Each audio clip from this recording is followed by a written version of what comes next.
Here we go. Luciferon's changed colors on me. I hate him with fiery passion. So I'm no longer a fan of Karont3 Esports Club. Luciferon currently up 1 game in this best of 7 series for his team. He is in the best of 9, goddammit. Best of 9. He is in the blue trunks and he is playing Terran to the southwest of Daybreak versus his opponent. It is Apocalypse. He is in the red trunks playing Terran to the northeast. Alright, TVT. Luciferon's pretty good in this matchup, but so's Apocalypse. So it's probably not the worst idea.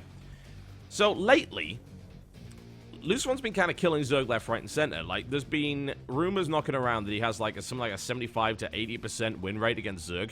That's pretty crazy. So I can understand why they wouldn't send another Zerg against him. I would personally send a Protoss. That seems like a pretty good idea. But hey, you know, apparently they think Apocalypse is good enough. So we shall see. We shall see. TBT on this matchup could take quite some time. Neither of these guys starting off with a Reaper. Apocalypse, however, will be taking Gas on 12, which is slightly earlier than Luciferon, although not by much. So, if we don't see Reaper coming out of both of these guys initially, it would be kind of surprising.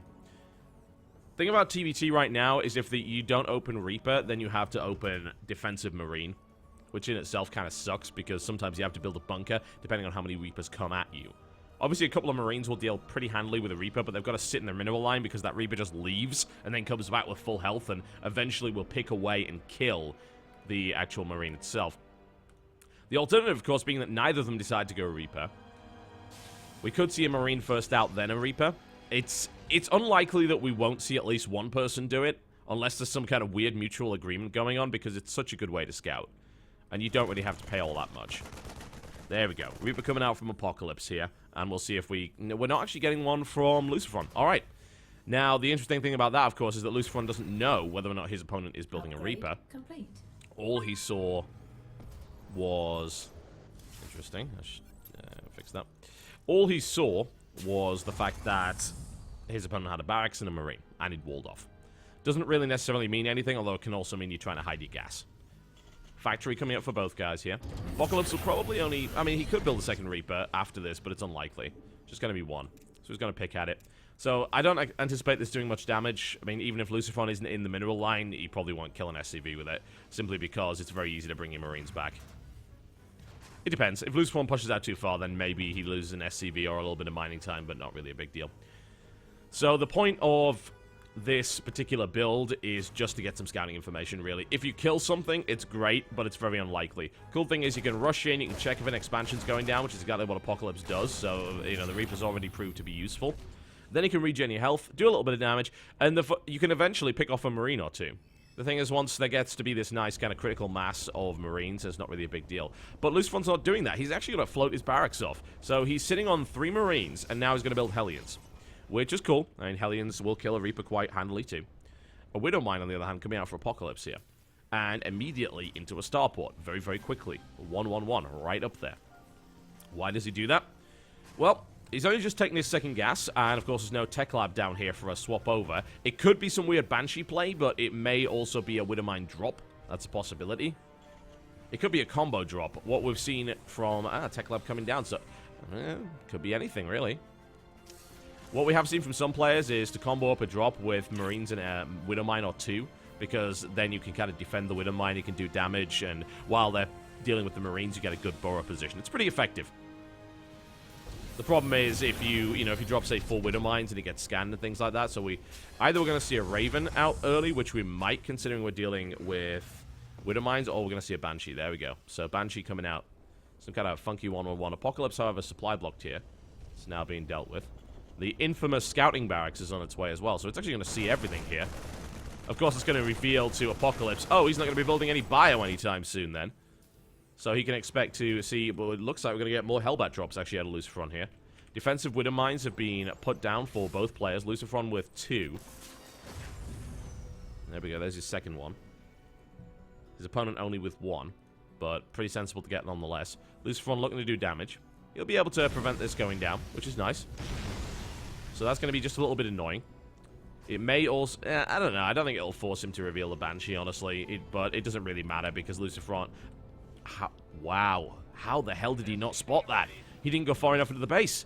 He hasn't seen the starport. The funny thing is, Apocalypse thinks he might have. That's the weird stuff that's going on here. Another Widow Mine being brought out, and we're going to switch out to a Raven here as well. Always good.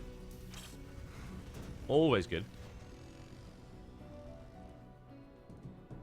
Apocalypse now moving out.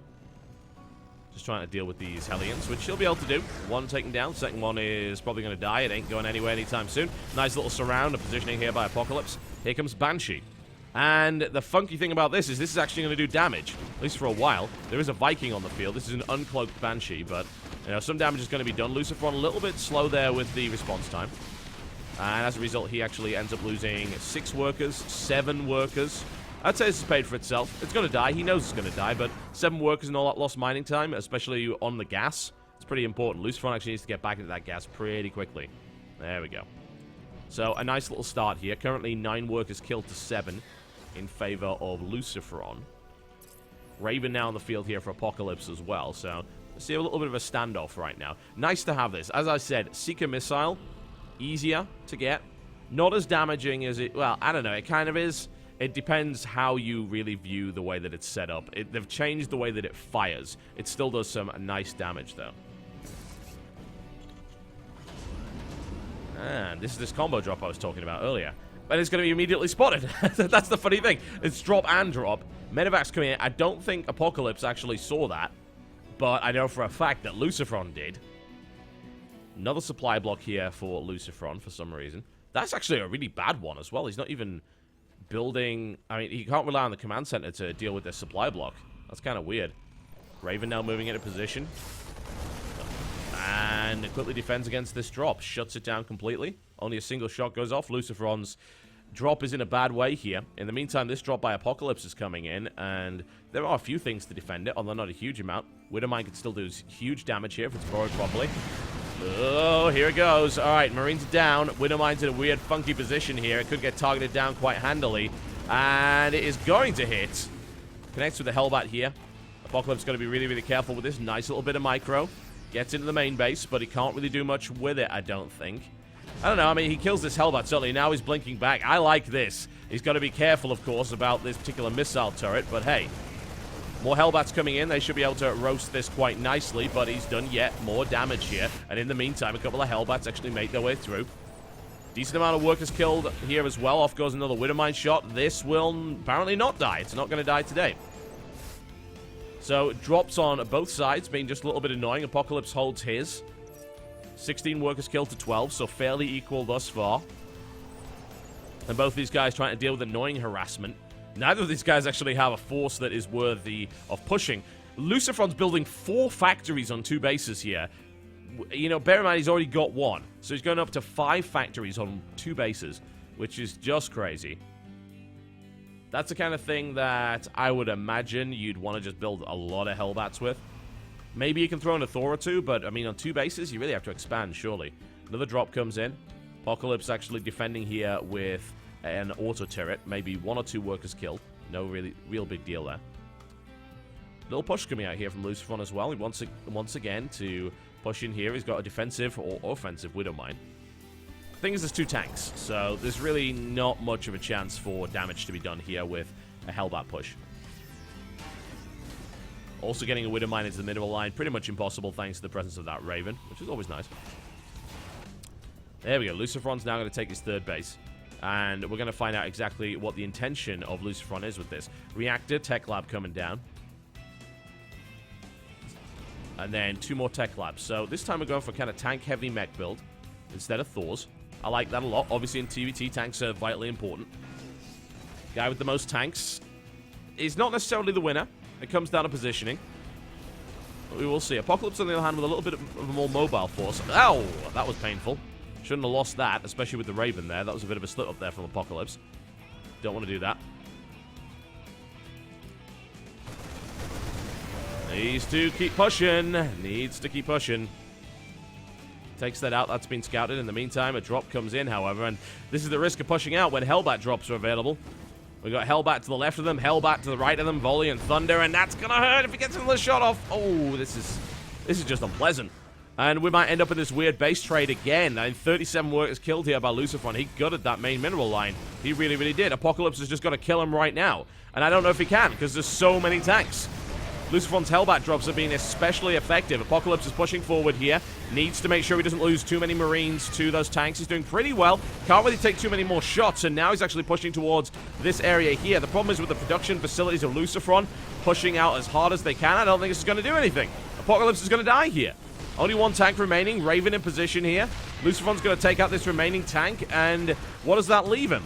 That leaves 27 workers. Luciferon continual hellbat run-bys.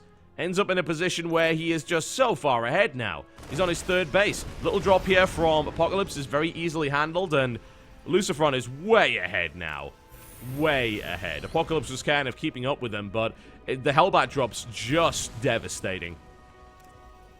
Ridiculously dangerous. And how do you deal with it, you might wonder? Well, you know, keeping a Marauder or two in the base certainly wouldn't hurt. I mean, getting a missile turret up, which he did do. Apocalypse did place one, but only one. I mean, there's no missile... There is a missile turret there, but only one as well. So that's not going to stop a drop. It's only going to kind of ward it away. What else do you do? I mean, maybe you build more tanks for defensive purposes. Maybe you just put down a bunker and you use your Marines to try and fend it off too. Possibility. Possibility. But right now, Apocalypse is way far behind. 60 workers to 31. No real answer to these hellbat drops. I mean, honestly, my answer, I think definitively, would probably be Vikings. Just shoot them down. Because, of course, hellbat drops can't deal with that at all. You just get some Vikings out and you shoot them down, and Apocalypse has just not done that at all. He's still not building Vikings. There are only Vikings on the field here for Luciferon, which is proving to be super effective. And now Luciferon just has this monstrous army that's about to have +3. A lot of Hellbats, Vikings, and tanks. And, you know, Apocalypse's army is just about to die. Down goes the Raven pretty much immediately. The medevac's going to get shut down as well. And nice and close and personal. A little bit of a warm hug on a cold winter's night. GG. Luciferon takes it out, and that is 2-0. Apocalypse going out with the TBT and not proving to be a match for Luciferon. Wow, this is kind of crazy. That's 2 really strong players down already. I'm not liking Quantic's chances right now if Luciferon is going to play like this. Who do they send out after this? It's a tough one. It really, really is. It's a really tough one. I mean, they've only got 2 Protoss in the lineup. That one being perfect, of course, you know, foreign American player. And then Huang Xin, who is a good player, don't get me wrong. Huang Xin might be the answer here. But this is just brutal. It really, really is. There's no more Korean Zergs left on the team. The center, who is, of course, a ex-TSL player. Another TBT, maybe, but he's got to do a different build than that. You got to have Vikings out. You got to have that air coverage to stop those Hellbat drops, because they're just ridiculous. You can't just defend your front, because if you do, then you get roasted. Alright, well, we'll find out very shortly, folks. This is getting heated up right here. They could revive Hyun again. They could send Hyun on 3rd just using a revive. That's a possibility. Yeah, we'll see.